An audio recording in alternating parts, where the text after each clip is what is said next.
அரேபிய நாடு. அங்கே ஒரு ஆட்சி தலைவர். அரேபிய நாட்டு ஆட்சி பொறுப்பை ஏற்றுக்கிட்டவர். அவர் ஆட்சி பொறுப்பை ஏற்றுக்கிட்ட பிறகு ஒரு நாள் ஒரு தெருவில் நடந்து போய்கிட்டு இருந்தார். அவர் தோளில் ஒரு பெரிய துணி மூட்டை, அதை சுமந்துக்கிட்டு கடத்தெருவை நோக்கி அவர் போய்கிட்டு இருக்கிறார். வழியில் அவரை சந்தித்தார் உமர். அவர் கேட்டார், கலீஃபா அவர்களே, எங்கே புறப்பட்டுவிட்டீங்க அப்படின்னு கேட்டார். கலீஃபான்னா ஆட்சி தலைவர்னு அர்த்தம். இதுக்கு அவர் சொன்னார், நான் துணி வணிகம் செய்கிறவன், அதனால் துணி வியாபாரம் செய்கிறதுக்காக போயிட்டுருக்கிறேன்னார். நீங்கள் இப்போ இந்த நாட்டுக்கு ஆட்சி தலைவர், ஆட்சி பொறுப்பில் இருக்கிறீங்க. நீங்கள் வியாபாரம் செய்ய போட்டால் அரசு பணிகளை செய்கிறது யார் அப்படின்னு கேட்டார் அவர். நான் அரசு பணிகளை மட்டுமே செஞ்சுக்கிட்டு இருந்தால் என் குடும்பத்தை காப்பாற்றுறது யார் அப்படின்னு கேட்டார் அவர். இப்படி கேட்டவர் யார் தெரியுமா? அவர் தான் அபூபக்கர், இறை தூதர் முகமது அவர்களுக்கு பிறகு கலீஃபாவாக தேர்ந்தெடுக்கப்பட்டவர். அப்போலாம் ஆட்சி தலைவர்களுக்கு சம்பளம்னு எதுவும் கிடையாது. இந்த பிரச்சனையை எப்படி தீர்க்கிறதுன்னு யோசனை பண்ணார் உமர். அபு உபைதா அவர்கள்கிட்ட அழைச்சிட்டு போனார். அவர் யாருன்னா, அவர் தான் பொது நிதி கருவூலத்தின் பொறுப்பாளர். அவர்கிட்ட பிரச்சனையை சொன்னார். இது மாதிரி ஆட்சி தலைவருக்கு பொது நிதியிலிருந்து ஊதியம் அளிக்க முடியுமான்னு கேட்டார். பொது நிதி விதிகளின்படி அதுக்கு சாத்தியமில்லைன்னு சொல்லிவிட்டார் அவர். சரி, வேறு ஏதாவது வழி இருக்குதான்னு கேட்டார் உமர். அபு உபைதா கொஞ்சம் யோசனை பண்ணி பார்த்தார். அப்புறமா சொன்னார், மக்காவிலிருந்து மதீனாவுக்கு குடிபெயர்ந்து வந்த அகதிகளுக்கு நிதி உதவி அளிக்கிறதுக்கு விதிகளில் இடம் இருக்குது. அப்படி பார்த்தா அபூபக்கரும் அகதி தானே, அதனால் எல்லா அகதிகளுக்கும் கொடுக்கறது மாதிரியே அவருக்கும் ஒரு தொகை அளிக்கலாம்னார். கலீஃபா அபூபக்கருக்கு இந்த அகதி உதவி தொகையைத்தான் கொடுத்துட்டு வந்தாங்களாம்.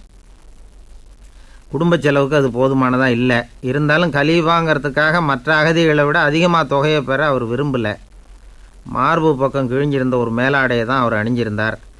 அவருடைய துணைவியார் அஸ்மா, அவங்க ஒரு நாள் தேன் அருந்த ஆசையாக இருக்குன்னாங்களாம். நமக்கு கிடைக்கிற ஊதியம் குடும்ப செலவுக்கே போதுமானதா இல்லையே, இந்த நிலையில் தேன் வாங்கிறதுக்கு காசுக்கு நான் எங்கே போவேன்ருக்கார் அவர்.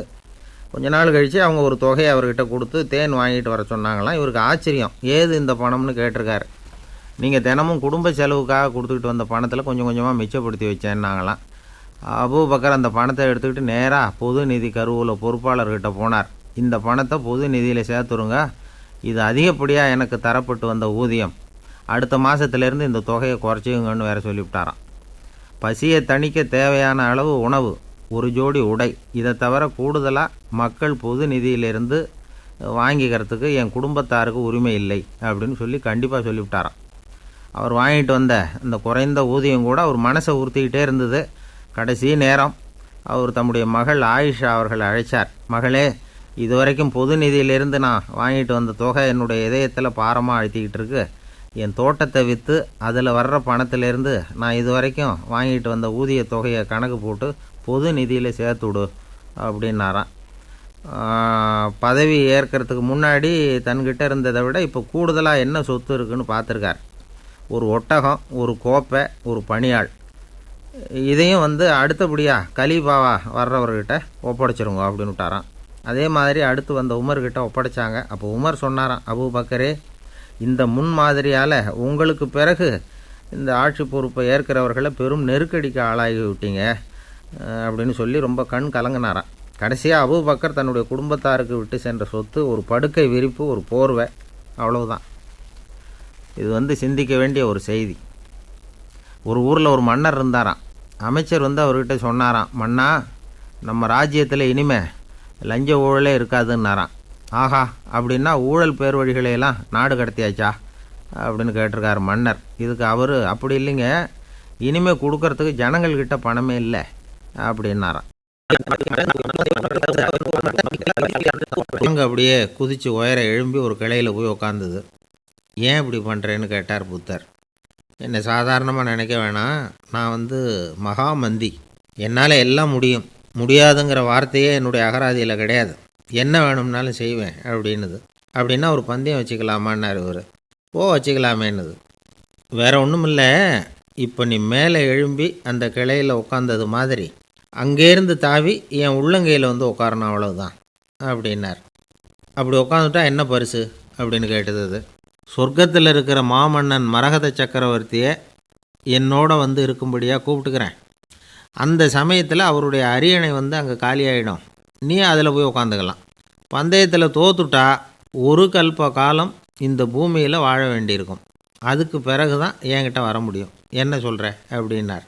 குரங்குக்கு தாவறது ஒரு பெரிய காரியமா? இது எனக்கு ரொம்ப சாதாரண விஷயம். என்ன இப்போவே தாவட்டுமா அப்படின்னுது. சரின்னு சொல்லி உள்ளங்கையை நீட்டினார். அவருடைய கை தாமரை இலை அளவுக்கு அப்படியே விரிஞ்சுது. குரங்கு சௌகரியமாக வந்து உட்கார்றதுக்காக. குரங்கு தாவறதுக்கு தயாராச்சு. அதுக்கு முன்னாடி ஒரு சின்ன யோசனை அதுக்கு. இந்த கிளையிலேருந்து அந்த கைக்கு தாவறது எனக்கு ரொம்ப அற்பமான ஒரு வேலை. இது ரொம்ப சாதாரணம். என்னுடைய கௌரவத்துக்கு இது சரியாக இருக்காது. அதனால் நான் என்ன பண்ண போகிறேன்னா, இங்கேருந்து கிளையிலேருந்து அப்படியே உயர எழும்ப போகிறேன். எழும்பி மேல் உலகம் போய் அங்கே ஒரு சுற்றிவிட்டு அதுக்கப்புறம் அங்கேருந்து நேராக வந்து இந்த கையில் உட்கார போகிறேன் அப்படின்னு நினச்சிது. என்ன யோசிக்கிற அப்படின்னார் புத்தர். ஒன்றும் இல்லை, இந்த பாயிரம் பார் அப்படின்னு சொல்லி தாவி உயர போயிட்டுது. கொஞ்ச நேரத்தில் வான உலகத்துக்கே போய் சேர்ந்துட்டுது. அங்கே போய் பார்த்தா அங்கே ஒரு 5 பளிங்கு தூண்கள் இளம் சிவப்பு நிறத்தில் நின்றுக்கிட்டு இருக்குது. குரங்கு நினச்சிக்கிட்டது, புத்தர்கிட்ட போய் இந்த பளிங்கு தூண்களை பார்த்தோம்னு சொன்னால் அப்படியே திகைச்சு போயிடுவார். இந்த தூணில் ஏதாவது அடையாளம் செஞ்சுட்டு போகணும் அப்படின்னு அந்த இடத்துல மிதந்துக்கிட்டே நினச்சிது. உடனே ஒரு தூணில் எழுதிச்சு. என்ன எழுதிச்சுன்னா, ஒரு மகா ஞானி இங்கே வந்துட்டு போகிறார் அப்படின்னு எழுதிச்சு. எழுதிவிட்டு அப்படியே கீழே தாவி வந்து புத்தரோட உள்ளங்கையில் உட்காந்துது. எப்படி பார்த்தீங்களா என்னுடைய வேலை? வான உலகத்துக்கே போய் அங்கே இருக்கிற 5 பளிங்கு தூண்களை பார்த்துட்டு அதில் நான் வந்த விவரத்தை எழுதி வச்சுட்டு அதுக்கப்புறம் இங்கே வந்திருக்கிறேன் அப்படின்னுது ரொம்ப பெருமையாக. அப்படியா அப்படின்னார் புத்தர். ஆமாம், சந்தேகமாக இருந்தால் வாங்க, அழைச்சிட்டு போய் காட்டுறேன் அப்படின்னுது அந்த குரங்கு. அதுக்கு தேவையில்லை, அப்படியே கொஞ்சம் கீழே குனிஞ்சு பார் தெரியும் அப்படின்னார் புத்தர். அங்கே பார்த்தா புத்தரோட உள்ளங்கை தெரிஞ்சுது. நல்லா உத்து பார்த்துது. அவரோட ஒரு விரலில் அது எழுதிய வாசகம் தெரிஞ்சுது. குரங்கு யோசனை பண்ணிச்சு, அப்படின்னா வானத்தில் நான் பார்த்தது புத்தரோட விரல்களா அப்படின்னு யோசிச்சுது. இதை புரிஞ்சுக்கிட்ட உடனே அந்த குரங்கோட கர்வம் அழிஞ்சு போச்சான். நம்ம மனசு தான் இந்த குரங்கு. மனம்ங்கிறதும் ஆணவங்கிறதும் ஒரு நாணயத்தின் 2 பக்கங்கள். மனம் உள்ளவரை ஆணவமும் இருக்கும். மனம் அழிஞ்சாதான் ஆணவம் அழியும். மனம் அழிய வேண்டும் அப்படின்னு பெரியவங்க சொல்கிறது இந்த அர்த்தத்தில் தான். நம்ம ஆளுங்க சவால் விடுறதெல்லாம் வேறு மாதிரி.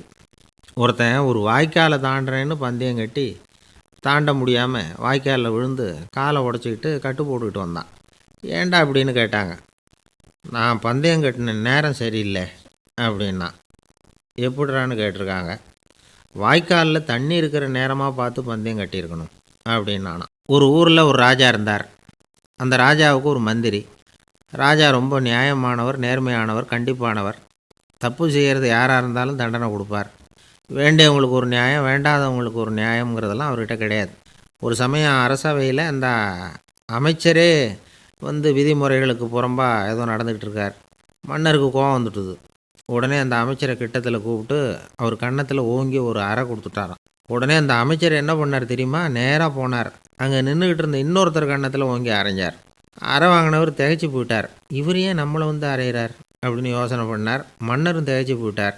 நாம் இவரை அரைஞ்சா அதுக்காக இவர் போய் இன்னொருத்தரை அரையணுமா அப்படின்னு யோசனை பண்ணார்.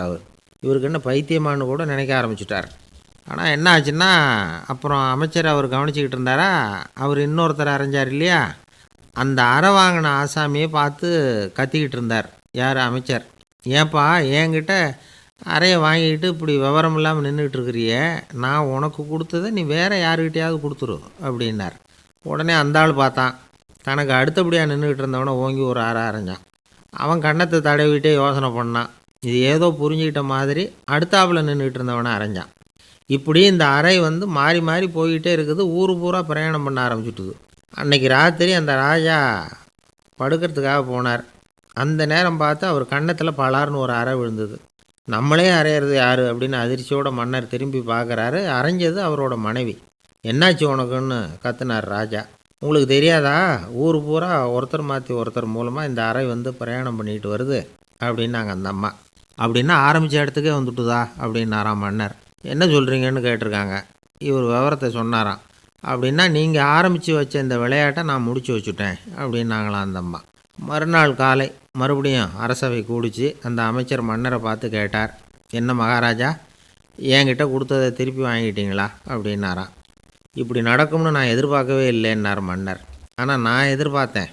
அது எங்கே போயிட போகுது, ஊர் பூரா சுற்றி கடைசியில் உங்ககிட்ட தான் வந்து சேரும் அப்படிங்கிறது எனக்கு தெரியும் அப்படின்னார் அமைச்சர். இந்த கதை வேடிக்கையாக இருந்தால் கூட இதில் உள்ள கருத்து முக்கியமானது. இந்த உலகத்தில் பல கருத்துக்கள் இப்படி தான் மாறி மாறி சுற்றி வந்துக்கிட்டே இருக்குது. நம்மால் ஒருத்தன் தன்னுடைய நண்பன் ஒருத்தனை கடத்தெருவில் பார்த்தான். உடனே ஓடி போய் பலார்னு ஒரு அறை கொடுத்தானா. அவன் கண்ணத்தை தடவிட்டு ஏன்டா என்ன அரைஞ்சேன்னு கேட்டிருக்கான். நீ ஏன்டா என்னை முட்டாள்னு என் மனைவிட்ட போய் சொன்னேன் அப்படின்ட்டுருக்கான் அவன். உன்னை ஒரு முட்டாள்னு சொன்னதுக்காகவா நீ என்ன அரைஞ்ச அப்படின்னு கேட்டிருக்கான் இவன். டேய், நான் அதுக்காக அறையலப்பா, அது ஒரு பெரிய ரகசியம் நான் முட்டாளுங்கிறது. அந்த ரகசியத்தை நீ ஏன் எங்கள் வீட்டில் போய் சொன்னேன், அதுக்காக தான் அரைஞ்சேன் அப்படின்னு நான் அவன். ஒரு தீக்குச்சி தீப்பெட்டியை பார்த்து கேட்டுதான், நாம் 2 பேரும் தானே உரசிக்கிறோம், ஆனால் நான் மட்டும் தீப்பிடிச்சி எரிஞ்சு போகிறேன், நீ அப்படியே இருக்கிறியே அப்படின்னு தான். அதுக்கு தீப்பெட்டி சொல்லியிருக்குது, உனக்கு தலையில் கணம் இருக்குது அதனால் அழிஞ்சு போகிற அப்படின்னு தான். எப்படி இருக்கு பாருங்கள் இந்த பதில். தலையில் கணம் உள்ளவங்க யாருமே சரியாக இருக்க முடியாது. எவ்வளவு பெரியவங்களாக இருந்தாலும் சரி, ரொம்ப கஷ்டம்தான் அது.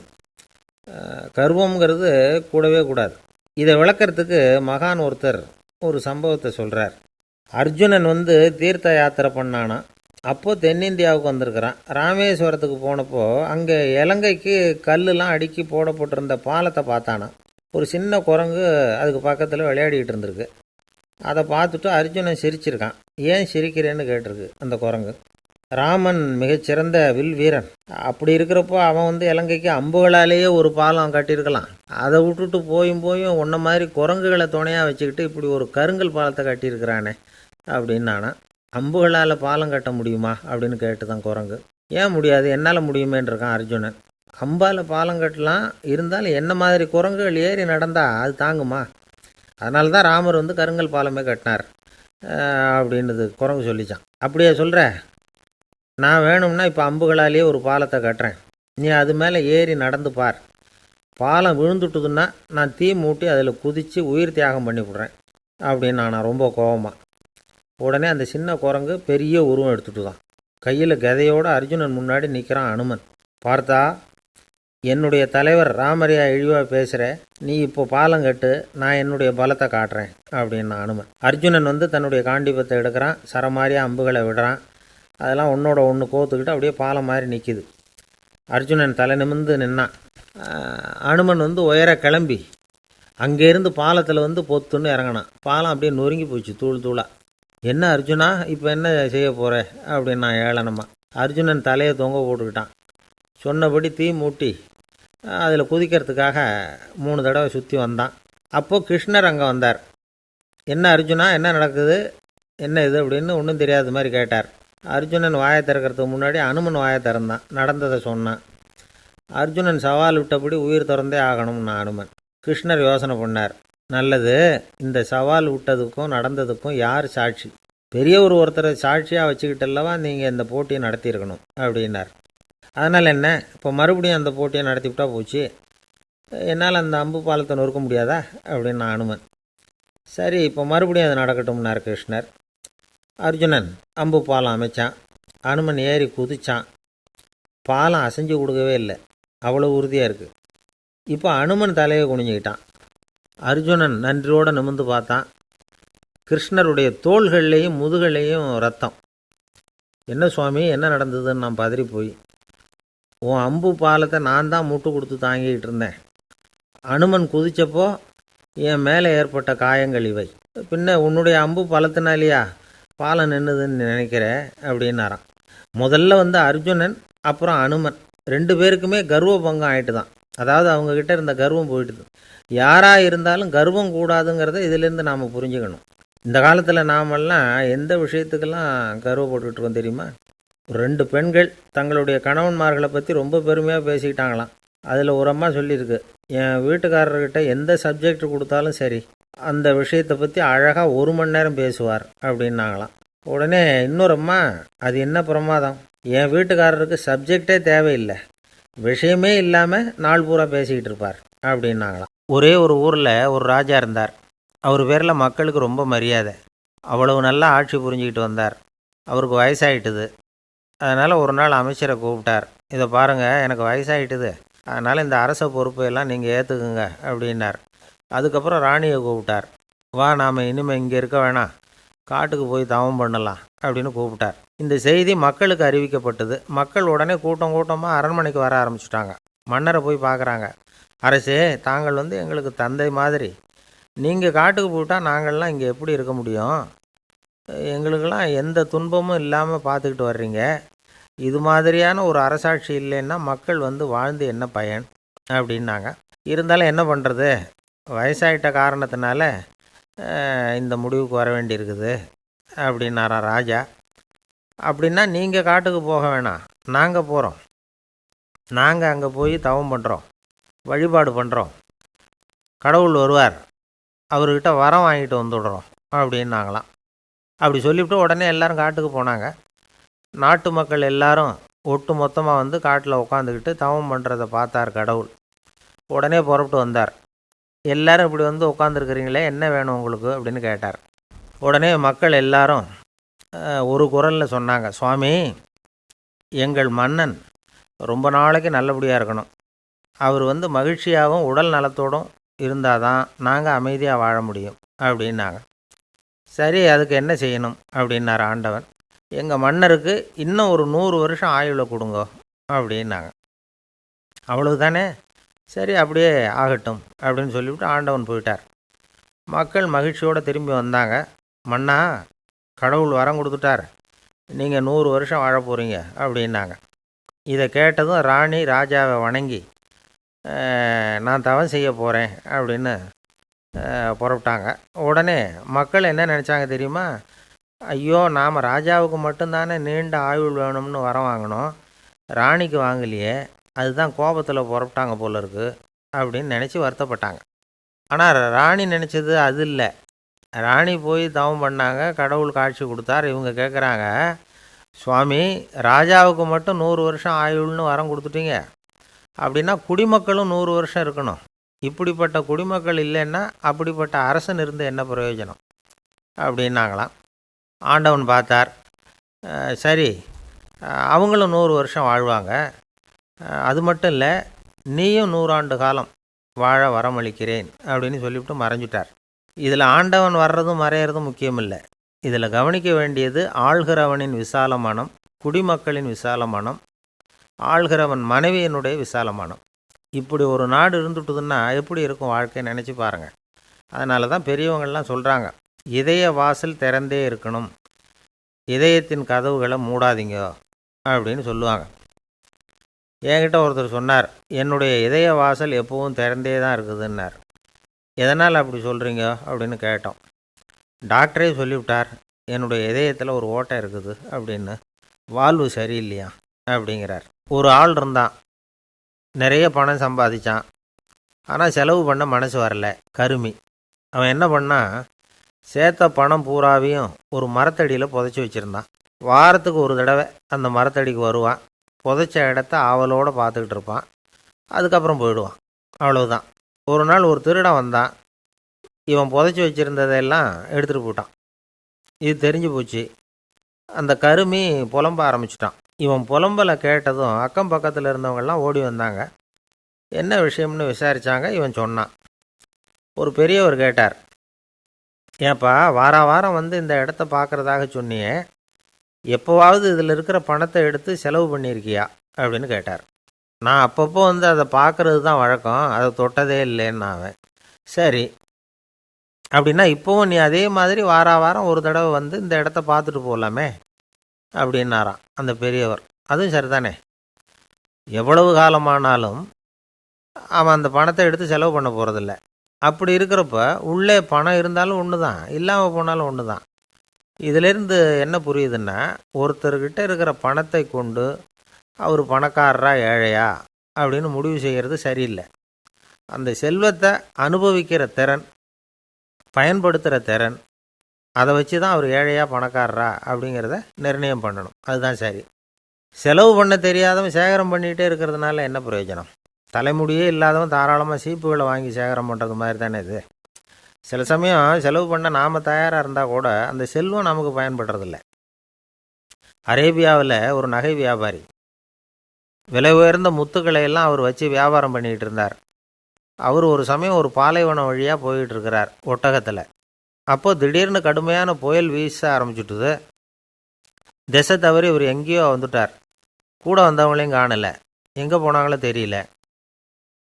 இவர் ரொம்ப பயந்து போய் அங்கே எங்கேயுமா அலைஞ்சு திரியிறார். வழியே தெரியல. பசி கடுமையாயிட்டுது. ஒட்டகத்து முதுகில் ஒரு மூட்டை இருந்தது. அதை பிரித்து பார்த்தார். உள்ளே ஏதாவது இருக்கான்னு தேடி பார்க்குறார். அது வரைக்கும் கண்ணில் தட்டுப்படாத அபூர்வமான ஒரு பை கண்ணில் பட்டுது. ஆஹா, அதில் ஏதாவது சாப்பிட்றதுக்கு இருக்கும் அப்படின்னு நினச்சி ஆவலாக அதை பிரித்து பார்க்குறார். அந்த பையில் விலை உயர்ந்த முத்துக்கள் நிறைய இருந்துதான். அப்போ தான் அவர் நினச்சாராம், விலை உயர்ந்த முத்துக்கள் கூட சாப்பிட்றதுக்கு உணவாக முடியாது அப்படிங்கிறத புரிஞ்சுக்கிட்டாராம். எந்த நேரத்தில் எது நமக்கு தேவையோ அது நமக்கு தாராளமாக கிடைக்கணும். அப்படி அது கிடைக்கிறதுக்கு நம்மக்கிட்ட இருக்கிற செல்வம் பயன்படணும். அது நமக்கும் பயன்படலாம், நம்ம மூலமாக அடுத்தவங்களுக்கும் பயன்படலாம். அதுதான் செல்வத்தின் பயன்.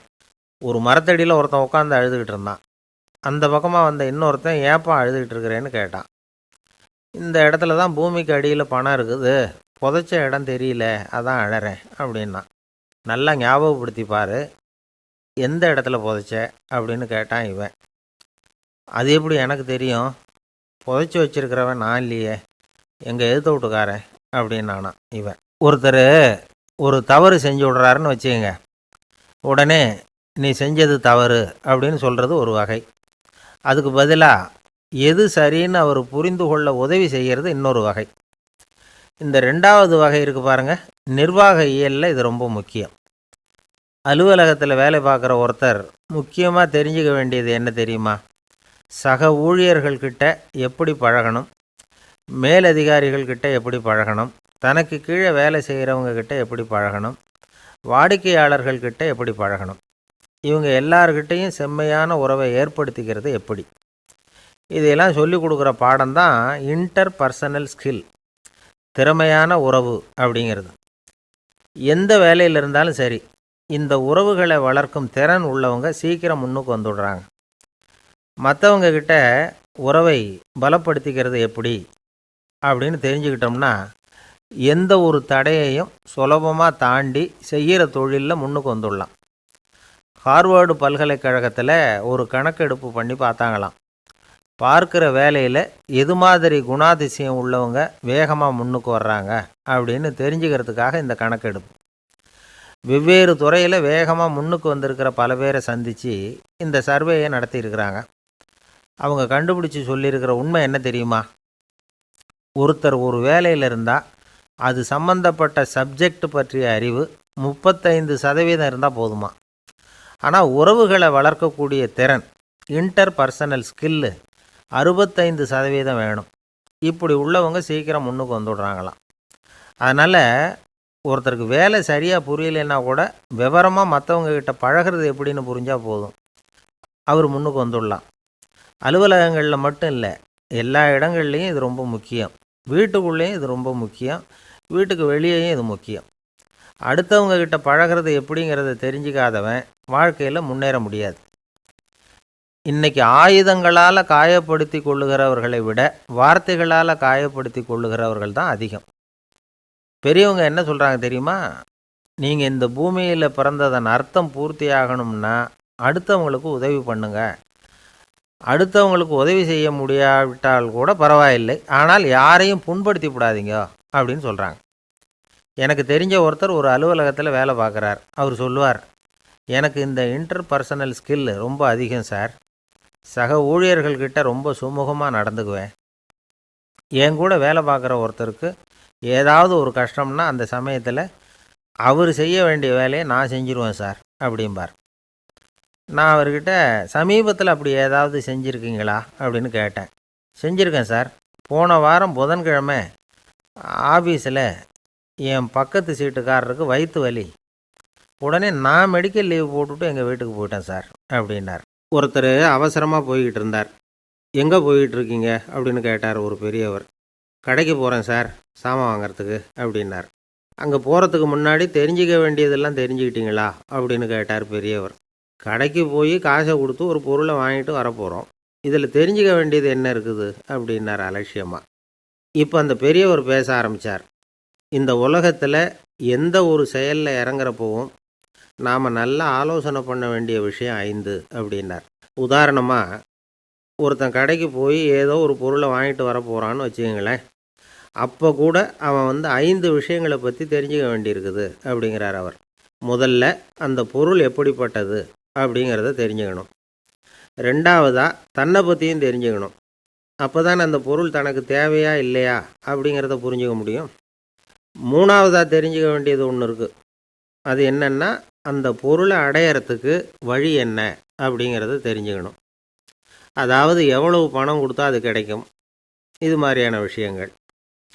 நாலாவதாக அந்த பொருளை அடையிறது மூலமாக நாம் அடையக்கூடிய பயன் என்ன அப்படிங்கிறதையும் உணரணும். அஞ்சாவது, அந்த பொருளை அடையிறதுல இருக்கக்கூடிய தடை எது அப்படிங்கிறதையும் நாம் தெரிஞ்சுக்கணும். பெரியவர் பேசுகிறது ஏதோ தத்துவம் மாதிரி தெரியுது இல்லையா? தத்துவம்தான். அதாவது இப்படி உலகியல் வாழ்க்கையில் சின்ன சின்ன விஷயங்கள்லேயே நாம் 5 விஷயங்களை தெரிஞ்சுக்க வேண்டியிருக்குது. அது ரொம்ப அவசியமாக இருக்குது. பேரின்ப நிலைன்னு சொல்கிறாங்கள்ல, அது மாதிரி பெரிய சமாச்சாரங்கள்லேயும் இந்த 5 விஷயங்களை நாம் தெரிஞ்சுக்க வேண்டியிருக்குது. அதுக்கு பேர் என்னன்னா அர்த்த பஞ்சகம். வைணவ சமயத்தில் அர்த்த பஞ்சகம்ங்கிறது ரொம்ப பெரிய விஷயம். கடைக்கு போகிறது மாதிரி கடவுளை பார்க்க போகிறப்பவும் நாம் 5 விஷயங்களை தெரிஞ்சுக்கணுமா. முதல்ல பரம்பொருள் அப்படிங்கிறது என்ன, அதோட தன்மைகள் என்ன, இதை தெரிஞ்சுக்கணும். இதுக்கு பேர் என்னன்னா பரமாத்ம ஸ்வரூபம் அப்படின்னு பேர். ரெண்டாவது, நாம் யார், நம்மோட தன்மை என்ன அப்படிங்கிறத தெரிஞ்சுக்கணும். நான் யாருன்னு எனக்கே தெரியலைங்கிறப்போ இதை நான் சொல்கிறேன்னு இது என்னுடையதுன்னு சொல்கிறது தப்பு தானே. அப்புறம் மூணாவது விஷயம், பரம்பொருளை நாம் அடையிறதுக்கு வழி எது, இதை தெரிஞ்சுக்கணும். இது உபாய ஸ்வரூபம் அப்படின்னு பேர். நாலாவது விஷயம், நாம் அடைய வேண்டிய பயன்கள் என்ன அப்படிங்கிறத தெரிஞ்சுக்கிறது. இதுக்கு புருஷார்த்தம் அப்படின்னு பேர். அஞ்சாவது, அந்த பயனை அடைய விடாமல் தடுக்கிற தடைகள் யாவை அப்படிங்கிறத தெரிஞ்சுக்கிறது. இது விரோதி ஸ்வரூபம். இதைத்தான் தடையியல் அப்படின்னு சொல்கிறாங்க. அதாவது பரமாத்மாவை பற்றிய அறிவு, ஜீவாத்மாவை பற்றிய அறிவு, உபாயம் பற்றிய அறிவு, புருஷார்த்தம் பற்றிய அறிவு, இந்த 4 அறிவுக்கும் எதிரடையாக, அதாவது அதையெல்லாம் தப்பாக புரிஞ்சுக்கிறதால உண்டாகக்கூடிய அறிவு விரோதி ஸ்வரூபம். என்ன இது தகவலில் ஏதாவது கதை சொல்லுவீங்கன்னு பார்த்தா ஏதோ தத்துவம் பேசிகிட்டு இருக்கிறீங்களே அப்படின்னு நினைக்கலாம். இதுவும் தெரிஞ்சுக்க வேண்டிய ஒரு பெரிய விஷயந்தான். காதில் போட்டு வச்சா எப்போவாவது உபயோகப்படும். என்னுடைய நண்பர் ஒருத்தர் ஒரு நாள் என்கிட்ட சொன்னார், சார், அடுத்த மாதம் தஞ்சாவூரில் ஒரு கல்யாணம், போகிறதா வேண்டாமா அப்படின்னு ஒரே குழப்பமாக இருக்குது அப்படின்னார். நான் உடனே இந்த அர்த்த பஞ்சக உபதேசம் பண்ண ஆரம்பித்தேன். அவர் எல்லாத்தையும் பொறுமையாக கேட்டுவிட்டு, சரி சார், நான் போகிறதுன்னு முடிவு பண்ணிவிட்டேன்னார். எப்படி இந்த முடிவுக்கு வந்தீங்க அப்படின்னு கேட்டேன். அவர் சொன்னார், சார், அந்த 2வது பாயிண்ட் ஒன்று சொன்னீங்களே, அதை புரிஞ்சுக்கிட்டதுக்கு அப்புறம்தான் இந்த முடிவுக்கு வந்தேன் அப்படின்னார். என்ன 2வது பாயிண்ட்டுன்னு? அதாவது தன்னை பற்றி புரிஞ்சுக்கணும் அப்படின்னு சொன்னீங்க. உடனே என்னை பற்றி புரிஞ்சுக்கிட்டேன். நான் யாருங்கிறது எனக்கு தெரிஞ்சுது. உடனே போகிறது தான் நல்லதுன்னு முடிவு பண்ணிவிட்டேன்னார். நீங்கள் யாருன்னு கேட்டேன். நான் தான் சார் அந்த கல்யாணத்தில் தாலி கட்ட வேண்டிய மாப்பிள்ளை அப்படின்னார். அந்த ஆள் என்னை கண்ணாப்புண்ணான்னு திட்டிவிட்டான் சார். அதை நினச்சா எனக்கு ரொம்ப வருத்தமாக இருக்குது அப்படின்னு சொல்லி கவலைப்பட்டார் ஒருத்தர். இதில் கவலைப்படுறதுக்கு என்ன இருக்குது அப்படின்னார் ஒரு பெரியவர். அவர் ஒரு மகான். என்ன சார் இப்படி சொல்கிறீங்க, ஒருத்தர் நம்ம பார்த்து திட்டுனா வருத்தமாக இருக்காதா அப்படின்னார். அது எப்படி வருத்தமாக இருக்கும், திட்டுறதுங்கிறது என்ன, அது வெறும் சத்தம் தானே அப்படின்னார் அந்த பெரியவர். நம்ம ஆளுக்கு தலையை பிச்சுக்கலாம் போல் இருந்தது. இருக்காது அப்படின்னா நமக்கே அப்படி தானே தோணுது. அந்த பெரியவர் சொல்கிறது ரொம்ப பெரிய விஷயம். அதை நாம் புரிஞ்சிக்க முயற்சி பண்ணலாம்னா நடைமுறை வாழ்க்கைக்கு அது ஒத்து வர்றது மாதிரி தெரிய மாட்டேங்குது. இருந்தாலும் அந்த பெரியவர் அதுக்கு என்ன தான் விளக்கம் கொடுக்குறாருன்னு பார்ப்போமே. ஒரு ரயில் போயிட்டுருக்கு, அதில் ஒரு சாது போயிட்டுருக்கார். அந்த ரயில் அவர் ஹரித்வாரம் போயிட்டுருக்கார். அவர் ரயிலில் ஏகப்பட்ட கூட்டம். நம்ம ஊர் ரயில் கேட்கவா வேணும், டிக்கெட் வாங்கிட்டு கொஞ்சம் பேர், வாங்காத கொஞ்சம் பேர். அது என்னத்துக்கு அனாவசியமாக டிக்கெட் அப்படிங்கிற நினப்பில் பாதி பேர். இந்த கூட்டத்துக்கு மத்தியில் அந்த சாதுவும் போயிட்டுருக்கிறார். உட்கார்றதுக்காக இருந்த இடத்துல ஒரு ஆள் படுத்துருக்கிறான். கொஞ்சம் முரட்டு ஆசாமி. அவன் கால் பக்கத்தில் கொஞ்சோண்டு இடம் பாக்கி இருந்தது. அந்த இடத்துல இந்த சாது உட்காந்துருந்தார். மெதுவாக உட்காந்துக்கிட்டார் போய். ஆனால் அந்த ஆள் ராத்திரி பூரா இவரை காலால் உதச்சிக்கிட்டே இருக்கிறான். அது இவருக்கு ரொம்ப அவமானமாக பட்டுது. அதனால் துக்கம் ஏற்பட்டுது. இருந்தாலும் அதை ஒரு மாதிரியாக சகிச்சுக்கிட்டே இவர் சேர்ந்தார். பொழுது விடிஞ்சது. அந்த சாது ஹரித்வார் வந்து சேர்ந்தார். அங்கே ஒரு பெரிய ஞானியை சந்தித்தார். ராத்திரி ரயிலில் அந்த ஆள் உதைச்சதையும் அதனால் தனக்கு ஏற்பட்ட துக்கத்தையும் இந்த சாது அந்த ஞானிகிட்ட சொன்னார். சொல்லிவிட்டு, ஏன் சுவாமி, எனக்கு துக்கம் ஏற்பட்டதே அது தப்பா அப்படின்னு கேட்டார். தவறு தான்னார் அந்த ஞானி. உனக்கு இன்னமும் தேக அபிமானம் போகலைங்கிறது தான் அது காட்டுது. அஷ்டாவக்கிரர் என்ன சொல்கிறார் தெரியுமா? உண்மையான ஞானி யாராவது தன்னை வந்தனை செய்தால் அதற்காக சந்தோஷப்பட மாட்டார், யாராவது நிந்தனை செய்தால் அதற்காக வருத்தப்பட மாட்டார் அப்படின்னு சொல்கிறார். நிந்தனைங்கிறது ஒரு ஒலி தான். தேகாபிமானம் இருக்கிற வரைக்கும் இந்த ஒலி நம்மளை வந்து வேதனைப்படுத்தும். நான் தேகம் இல்லை, ஆத்மா அப்படிங்கிற நினைவு இருந்தால் இந்த ஒலி நம்மளை பாதிக்காது. மனு என்ன சொல்கிறார் தெரியுமா? ஒரு சாதகன் பாராட்டுதலை விஷம்னு நினச்சி பயப்படணும், அவமானத்தை அமிர்தம்னு நினச்சி சந்தோஷப்படணுங்கிறார். அவமானப்பட்டால் கவலைப்படாமல் எப்படி இருக்க முடியும் அப்படின்னு தான் நமக்கு தோணும். அதனால தான் நம்மளில் யாரும் இதுக்கு உதாரணமாக யாரையும் காட்ட முடியல. புத்தரையும் கபீரையும் உதாரணமாக காட்டுறாங்க. அவங்களுக்கெல்லாம் அவமானம் ஏற்பட்டப்போ கவலையே படலையாம். புத்தரை வந்து அவமானப்படுத்தணுங்கிறதுக்காக கௌசாம்பி ராணி ஒரு இளம் பெண்ணை கொலை பண்ணி சடலத்தை புத்தர் குடிசைக்கு முன்னாடி போட சொன்னார். போட்டாங்க.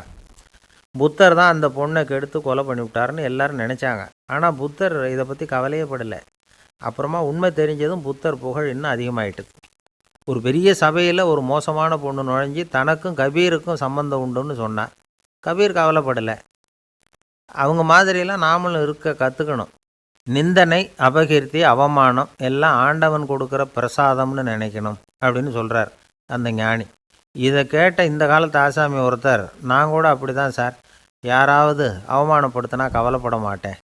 நேற்று கூட ஒருத்தர் என்ன பலார்னு அரைஞ்சுட்டார், நான் கொஞ்சம் கூட கவலைப்படலை, பேசாமல் வந்துட்டேன்னார். ஏன் அப்படி வந்துட்டீங்க அப்படின்னு. அவர் அரைஞ்சதுலேயும் ஒரு அர்த்தம் இருந்தது, அதனால தான் அப்படி வந்துட்டேன்னார். ஏன் அரைஞ்சாருன்னு கேட்டேன். 10 வருஷத்துக்கு முன்னாடி 15 ரூபா அவர்கிட்ட கடன் வாங்கினேன், அதை கேட்டு கேட்டு பார்த்துட்டு கடைசியாக தான் அரைஞ்சார் அப்படின்னார்.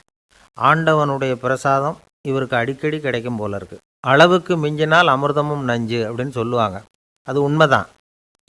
ஒருத்தருக்கு அளவுக்கு மீறிய புகழ் வந்துட்டுதுன்னு வச்சுக்கோங்க, அது கூட ஆபத்தாக போயிடுறது உண்டு. பழங்காலத்துல எல்லாம் கிரேக்க தேசத்தில் ஒரு பழக்கம் உண்டாம்.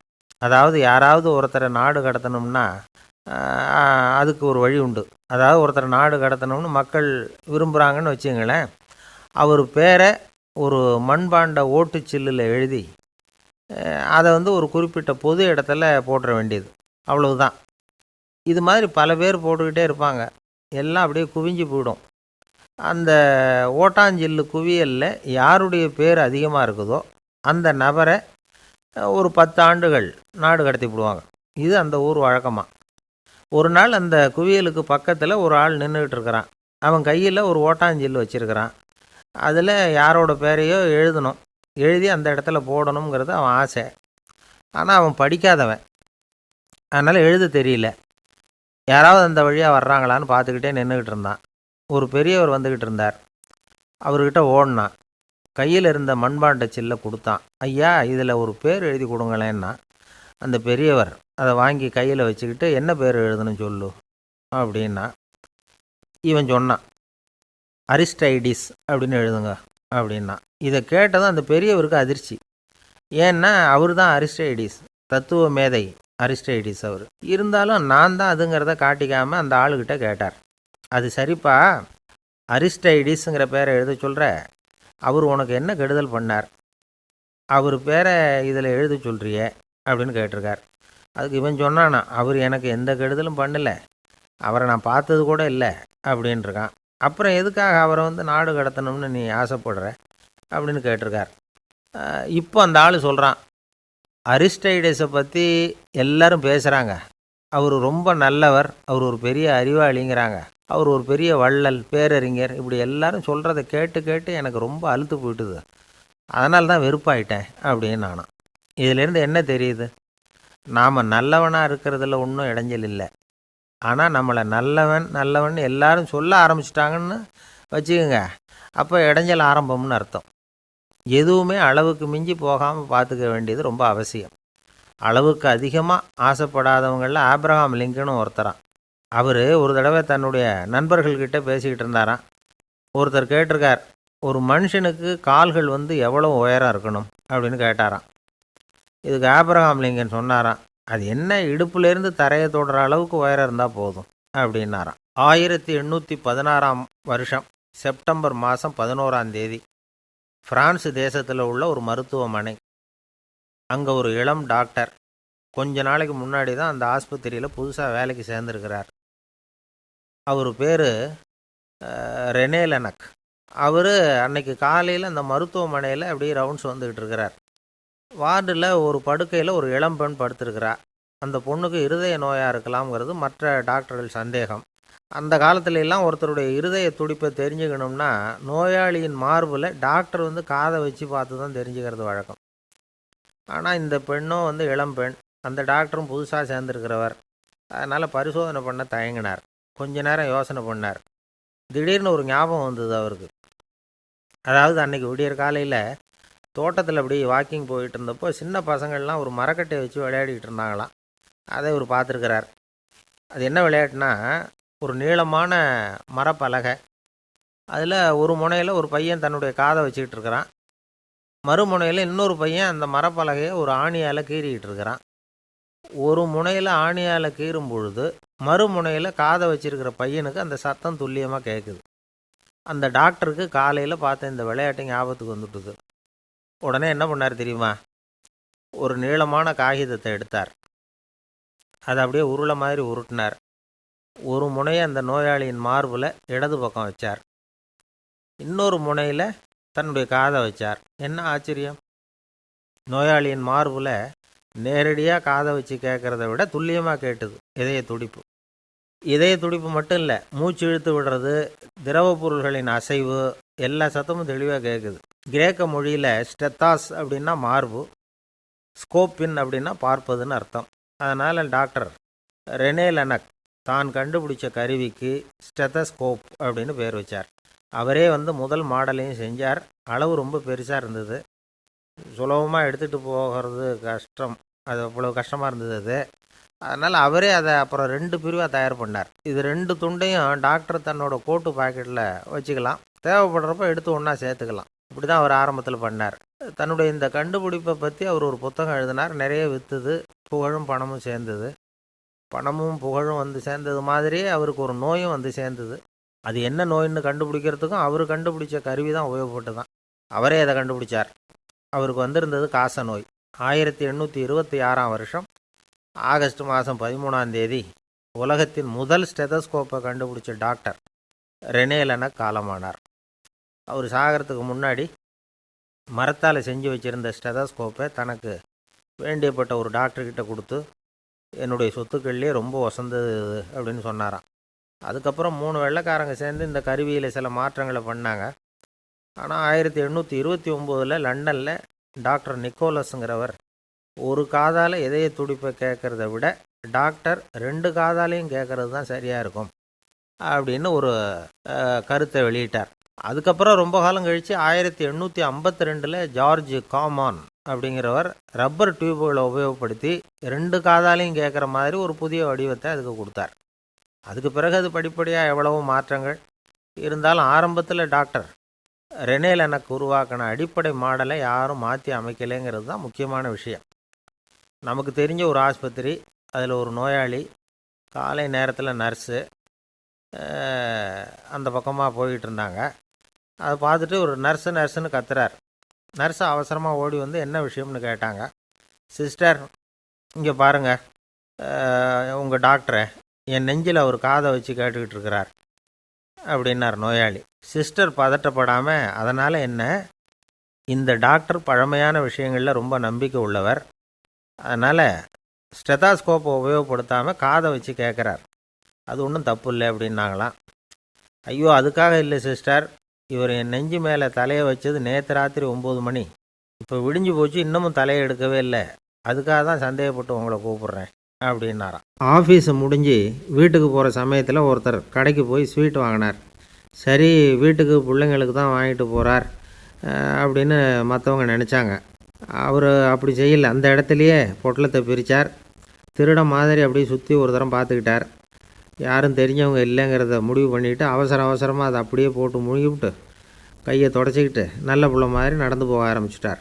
அவர் யாருன்னா, அவரோட பிரச்சனை எல்லாருக்கும் தெரியாது, சில பேருக்கு தான் தெரியும். அதாவது அவர் உடம்பில் சர்க்கரை இருக்குதுன்னு டாக்டர் சொல்லிவிட்டாராம். அதனால் வீட்டில் சர்க்கரையே இவர் கண்ணில் காட்டுறதில்ல. அதனால் இவர் யார் கண்ணிலையும் படாமல் இப்படிப்பட்ட வேலைகள்லாம் செய்கிறது வழக்கம். யாருக்கும் தெரியாமல் இப்படி ஸ்வீட்டை வாங்கி சாப்பிட்டுட்டு அவர் பாட்டுக்கு போயிடுறது. இப்படிப்பட்டவங்களுக்கெல்லாம் கொஞ்சம் ஆறுதலான தகவல் இன்றைக்கி.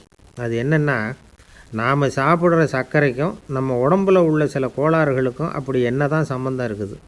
இதை பற்றி சமீபத்தில் சில ஆராய்ச்சிகள்லாம் நடந்திருக்குது.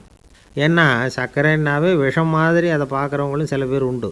சின்ன பிள்ளைங்களுக்கு வயத்தில் பூச்சி உண்டாகிறதுலேருந்து பெரியவங்களுக்கு நீரிழிவு வர்ற வரைக்கும் எல்லாத்துக்கும் சர்க்கரை தான் காரணம்னு சொல்லிகிட்டு இருக்கிறோம். ஆனால் அந்த அளவுக்கு பயப்பட வேண்டிய அவசியம் இல்லை அப்படின்னு சொல்கிறாங்க. சர்க்கரை வியாதி, இருதய நோய், பித்த நீர்ப்பை நோய், இதெல்லாம் சில நோய்கள்லாம் நாம் சாப்பிட்ற சர்க்கரைக்கும் தொடர்பு இருக்குன்னு நினைக்கிறோம். ஆனால் அப்படி சம்பந்தம் உண்டுங்கிறதுக்கு போதுமான அளவுக்கு ஆதாரம் இல்லை அப்படிங்கிறாங்க ஆராய்ச்சியாளர்கள். ஒரே ஒரு சம்பந்தம் தான் உறுதியாக இருக்குதான். அதுவும் இந்த பல் சிதைவு அப்படின்னு இருக்கு இல்லையா, அந்த சர்க்கரை சாப்பிட்றதுக்கும் இந்த பல் சிதைவுக்கும் சம்பந்தம் இருக்குது அப்படிங்கிறத மட்டும் உறுதியாக சொல்கிறாங்க. சர்க்கரைன்னா நாம் சாப்பிட்ற ஜீனி மட்டும் இல்லை, பழம், காய்கறி, பால், தேன், இப்படி எல்லாத்துலேயும் அது இருக்குது. கேரட்டு கொடுக்குற சத்தில் 88% சர்க்கரை, ஆப்பிள் கொடுக்குற சக்தியில் 95% சர்க்கரை. இது ஜீனி சர்க்கரை, இது ஆப்பிள் சர்க்கரை அப்படிங்கிற வித்தியாசம்லாம் உடம்புக்கு கிடையாது. ரெண்டுமே உடனடியாக சக்தி கொடுக்குது. ஒரு ஸ்பூன் சர்க்கரையில் 16 கலோரி தான் சத்து இருக்குது. அதிகமாக சர்க்கரை சாப்பிட்டா நீரிழிவு வந்துருங்கிறது தப்பான ஒரு அபிப்பிராயம். டயபெட்டிஸுங்கிறது ஒரு மெட்டபாலிக் டிஸார்டர், அவ்வளவுதான். அதாவது நாம் சாப்பிட்ற சர்க்கரையை நம்ம உடம்பு திறமையாக உபயோகப்படுத்திக்க முடியல அப்படின்னு அர்த்தம். அதனால தான் அதிகமாக இனிப்பு வேணாம்னு சொல்கிறோம். ஏற்கனவே உடம்பால் முடியாத ஒன்றை மறுபடியும் அது தலையில் சுமத்தி அதிகமாக வேலை வாங்க வேணாமே அப்படிங்கிறதுக்காக தான். ஆகாரத்தில் அதிகமாக சர்க்கரை இருந்தால் அதனால் உடனே சர்க்கரை வியாதி வந்துடும்ங்கிறதுக்கு விஞ்ஞான ரீதியாக போதுமான ஆதாரம் இல்லை. அதனால் எப்போவாவது அதிகமாக ஸ்வீட்டு சாப்பிட்டுட்டா, ஐயோ அதிகமாக சாப்பிட்டோமோ, என்ன பண்ண போகுது தெரியலையே அப்படின்னு நினச்சி மனசை போட்டு குழப்பிக்க வேண்டியதில்லை. பொதுவாக எதுவுமே அதிகமாக வேண்டாம், எல்லாம் சீராக இருந்தால் போதும். நீரிழிவுங்கிறது புதுசாக வந்துட்ட ஒரு நோய் இல்லை, ரொம்ப காலமாகவே இருக்கிற ஒன்று தான். நம்ம முன்னோர்கள் இதை மதுமேகம் அப்படின்னு சொல்லுவாங்க. அதை கட்டுப்படுத்துறதுக்கு அவங்களே சில வழிமுறையை சொல்லி வச்சுருக்கிறாங்க. அது என்னென்னா வேறு ஒன்றும் இல்லை, இந்த பாவக்காய், முள்ளங்கி, அருகம்புல், அவ்வளவுதான். வெள்ளை முள்ளங்கி இருக்குல்ல, அதை வாரத்துக்கு 3 நாள் சாப்பிட்டுக்கிட்டு வாங்க. நூலுக்கோல் ரொம்ப நல்லது. இல்லைன்னா முள்ளங்கி சாறு 1 ounce சாப்பிட்டுட்டு வரலாம். ரத்தத்தில் சேர்கிற சர்க்கரை அளவை இதெல்லாம் கட்டுப்படுத்துது. சிறுநீரில் காணப்படுகிற சர்க்கரை அளவையும் சமநிலைப்படுத்துது. தினமும் ஆகாரத்தில் கோதுமை, கேழ்வரகு, வெந்தயம், கருவேப்பிலை, சோயாபீன்ஸ் எது கிடைக்குதோ சேர்த்துக்கலாம்.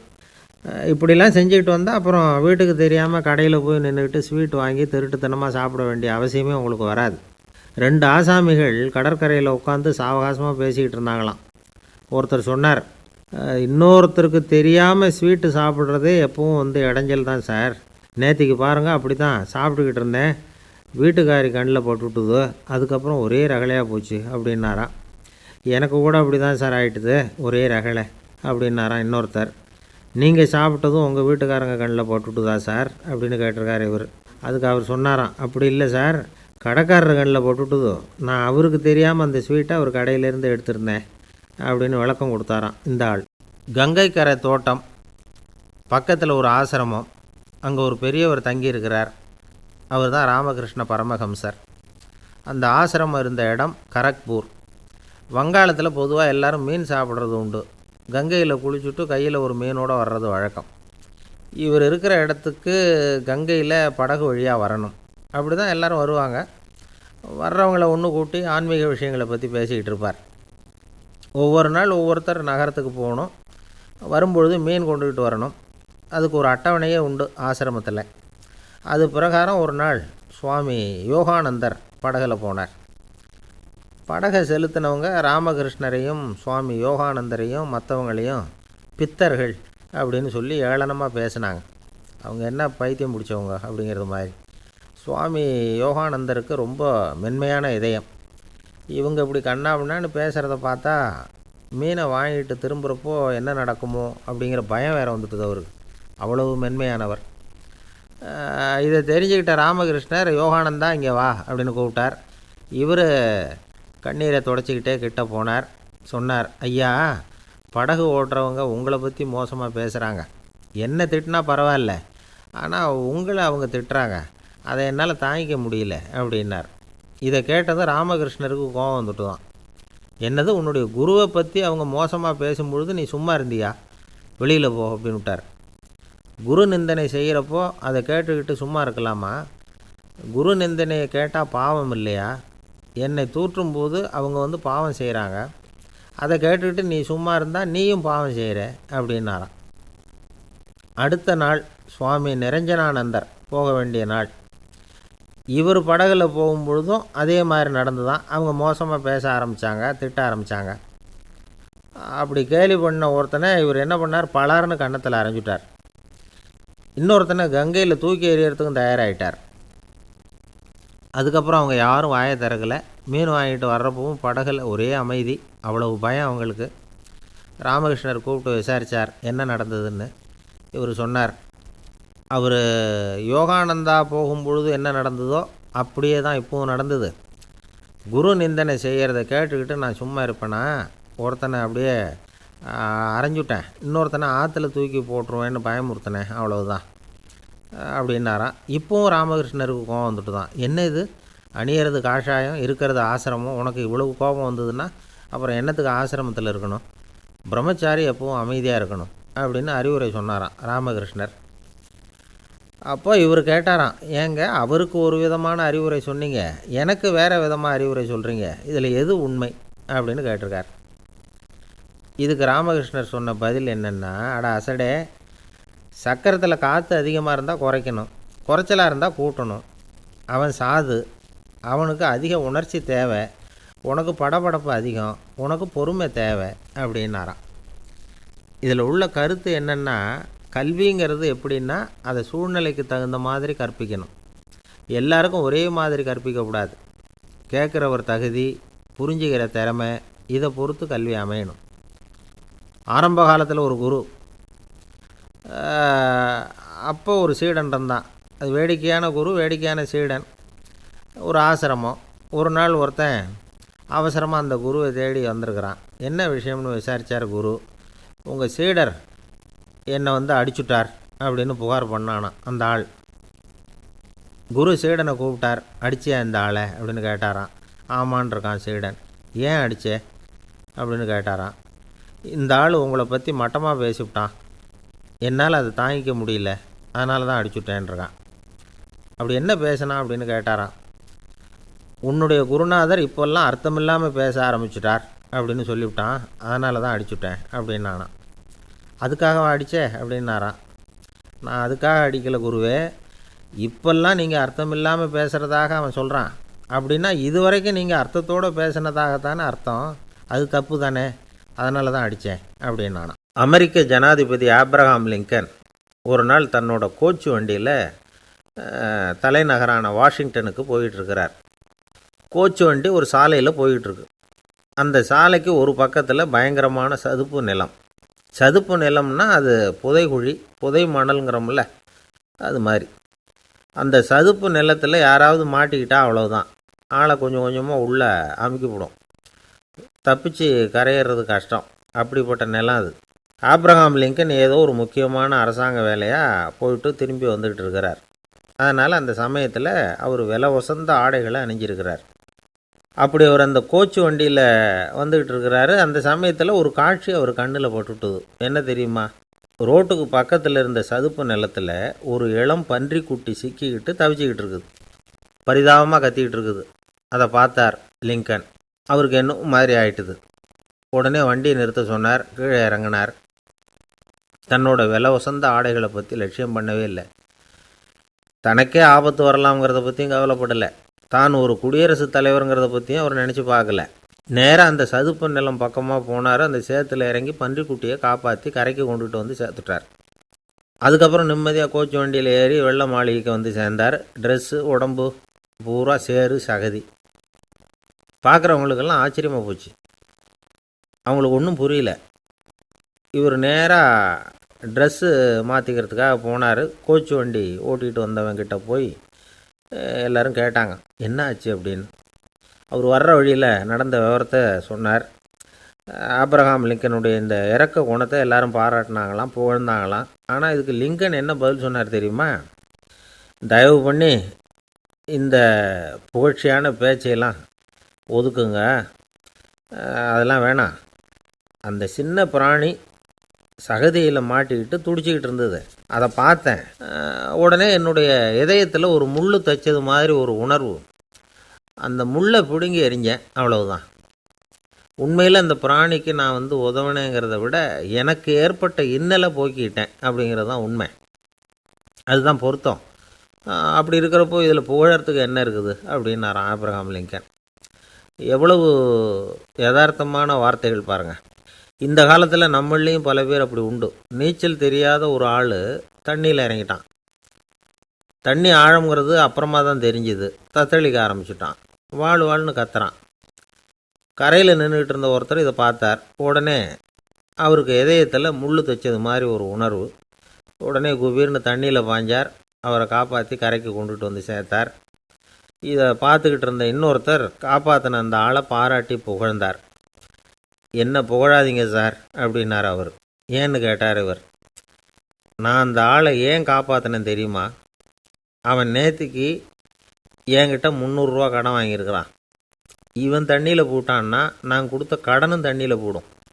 அதனால தான் விழுந்து காப்பாற்றினேன் அப்படின்னா அந்த ஆள். ஒரு அரசனும் அமைச்சரும் ஒரு நாள் ரொம்ப சாவகாசமாக பேசிக்கிட்டு இருந்தாங்களாம். அரசன் அமைச்சரை பார்த்து ஒரு கேள்வி கேட்டிருக்கார். ஏங்க அமைச்சரே, ஆசை இல்லாத ஒரு மனுஷனால் இருக்க முடியுமா அப்படின்னு. ஏன் முடியாது? துறவி அப்படிங்கிறவங்கெல்லாம் அப்படிப்பட்டவங்க தானே அப்படின்னாராம் அமைச்சர். அவங்கெல்லாம் உண்மையிலேயே ஆசையை விட்டவங்க தானா அப்படின்னு கேட்டாராம் ராஜா. அப்படி தான் இருக்கணும் அப்படின்னாராம் அமைச்சர். அப்படின்னா ஆசையே இல்லாத ஒரு உண்மையான துறவியை நான் பார்க்கணுமேன்னார்.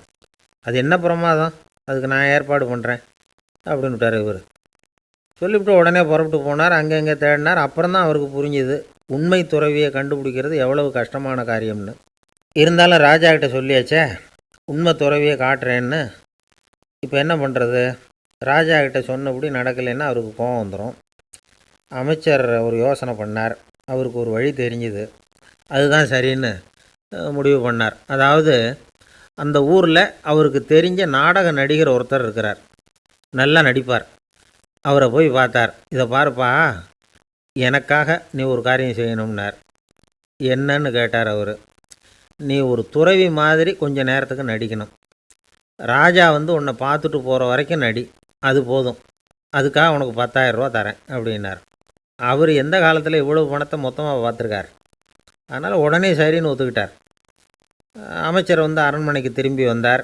என்ன அமைச்சரே, இன்னுமா ஒரு உண்மையான துறவி கிடைக்கலன்னார். உண்மையான துறவி ஒருத்தரை இப்போ தான் கொஞ்ச நேரத்துக்கு முன்னாடி பார்த்து பேசிவிட்டு வர்றேன். அவர் நம்ம ஊருக்கு வெளியில் குளத்தங்கரையில் உள்ள ஒரு ஆலமரத்துக்கு அடியில் உட்காந்துருக்கிறார் அப்படின்னார் இவர். அப்படின்னா உடனே புறப்படுங்க அப்படின்னார் ராஜா. பரிவாரங்களோடு புறப்பட்டார்.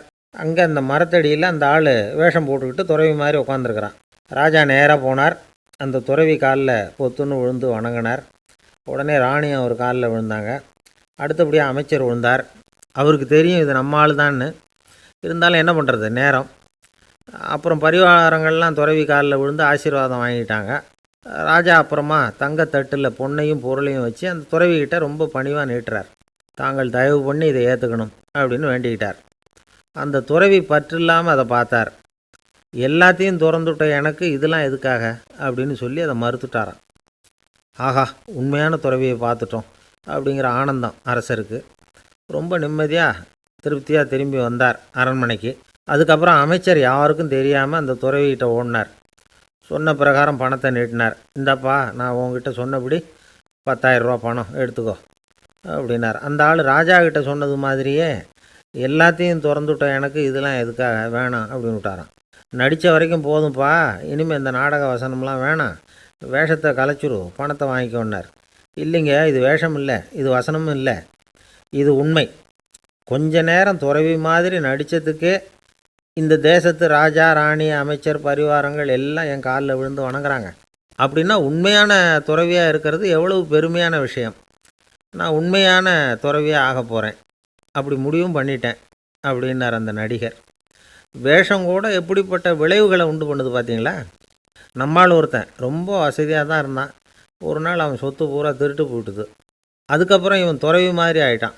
ஊர் ஊராக சுற்றினான். ஒரு குருநாதரை தேடி கண்டுபிடிச்சான். அவர்கிட்ட சீடனாக சேர்ந்துக்கிட்டான். அவனை பார்த்து ஒருத்தர் கேட்டார், நீ உண்மையான சீடன் தானான்னு. இல்லைங்க, சீடன் மாதிரி நடிச்சுக்கிட்டு இருக்கிறேன் அப்படின்னா. அது குரு துரோகம் இல்லையா அப்படின்னு கேட்டார் அவர். இல்லைங்க, நான் பண்ணது குரு துரோகம் இல்லை, என் குரு பண்ணது தான் துரோகம். என்னுடைய பணத்தை கொள்ளையடித்தது இவர் தான். அதை எங்கே வச்சுருக்காருன்னு கண்டுபிடிக்கிறதுக்காக தான் இவர்கிட்ட வந்து சீடனாக சேர்ந்துருக்கிறேன் அப்படின்னா.